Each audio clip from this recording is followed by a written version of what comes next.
بسم اللہ الرحمن الرحیم۔ السلام علیکم۔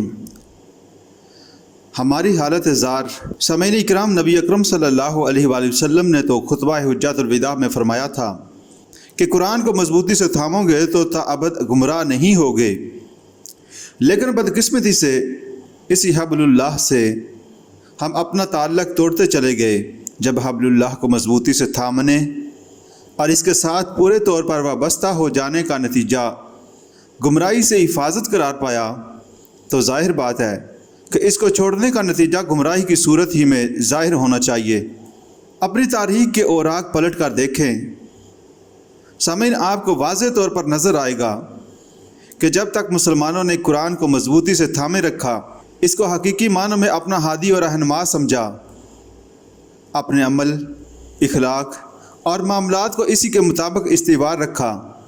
تو انفرادی اور اجتماعی اس سطح پر ان کا رعب اور دبدبہ قائم رہا۔ دنیا میں وہ سربلند اور غالب رہے اور اسلام کا جھنڈا چہار دانگے عالم میں لہراتا رہا۔ لیکن جیسے جیسے وہ کتاب اللہ سے بے پرواہ اور نور و حکمت کے اس خزینہ سے بے تعلق ہوتے چلے گئے، ویسے ویسے ان پر زوال کے سائے گہرے ہوتے چلے گئے اور وہ بتدریج فساد اور انحطاط میں مبتلا ہوتے چلے گئے اور نتیجتاً مغلوب و قہور ہو گئے۔ ان کے عقائد خراب ہوئے، اعمال بگڑے اور ان میں بدعات اور ہوائے نفس کو دراندازی کا موقع ملا۔ ان کا اتحاد پارا پارا ہوا اور بجائے اس کے کہ وہ بنیان مرصوص بنتے، بے شمار فرقوں اور قومی و نسلی اور لسانی اور جغرافیائی گروہوں میں تقسیم ہو کر رہ گئے۔ قرآن سے ہمارا جو حقیقی تعلق ہونا چاہیے، آج اسے ہم ترک کر چکے ہیں۔ ہمارا اس سے تعلق اس کے سوا اور کچھ نہیں رہا کہ ہم اسے محض حصول برکت کا ایک ذریعہ سمجھتے ہیں۔ ہم میں سے گنتی کے چند لوگ اگر اس کی تلاوت کرتے بھی ہیں تو اسے سمجھنے اور اسے ہدایت اخذ کرنے کے لیے نہیں، بلکہ محض حصول ثواب کے لیے۔ بلکہ اب تو حصول ثواب کا معاملہ بھی ختم ہوا، اب تو صرف ایصال ثواب کی مجالس کے لیے قرآن خوانی رہ گئی ہے۔ گویا اپنے لیے بھی اب ہم تلاوت قرآن کے ذریعے حصول ثواب کی کوئی خاص حاجت محسوس نہیں کرتے، بلکہ اب تو قرآن مجید ہمارے نزدیک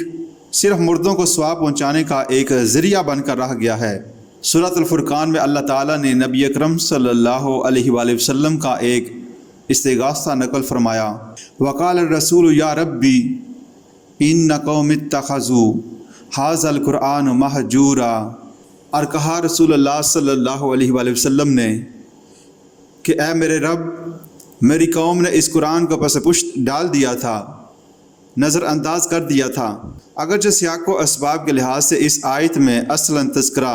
ان کفار کا ہے جن کے نزدیک قرآن مجید سرے سے کوئی قابل اتفاق چیز تھی ہی نہیں، اور قرآن مجید کو اللہ تعالیٰ کا کلام اور وحی ربانی تسلیم ہی نہیں کرتے تھے۔ قرآن کے وہ ماننے والے بھی اس کے ذیل میں آتے ہیں جو عملاً قرآن کے ساتھ عدم توجہ اتفاق کی روش اختیار کریں، یعنی جو نہ اس کی تلاوت کو اپنے معمولات میں شامل کرتے ہوں، نہ اسے اپنے غور و فکر کا موضوع بناتے ہوں، اور نہ ہی اپنے زندگی کا لاہ عمل بنانے پر آمادہ ہوں۔ یہاں آیت زیر نظر، یہاں واتبعوا النور الذی انزل معہ میں اتباع کا لفظ استعمال ہوا ہے، جس کے معنی ہے پیروی کرنا، ہر حکم، ہر ہدایت، ہر امر اور ہر نہی کی تعمیل کرنا۔ ہمارا قرآن حکیم کے ساتھ اگر اس نوع کا تعلق ہوگا تو ہم نہ صرف یہ کہ گمراہی سے محفوظ رہ سکیں گے، بلکہ نبی اکرم صلی اللہ علیہ وآلہ وسلم کے ساتھ ہماری نسبت بھی صحیح بنیادوں پر استوار رہ سکے گی۔ سامنے یہاں یہ بات اب بالکل واضح ہو گئی کہ کتاب اللہ کو مضبوطی سے تھامنا، اس کو اپنی زندگی کے ہر معاملے میں ہادی، حکم اور رہنما قرار دینا، اس کی تعلیمات پر عمل کرنا، اس کی صبح و شام تلاوت کرنا، اس میں تدبر اور غور و فکر کرنا، اس کو حرز جان بنانا، اس کا اتباع کرنا،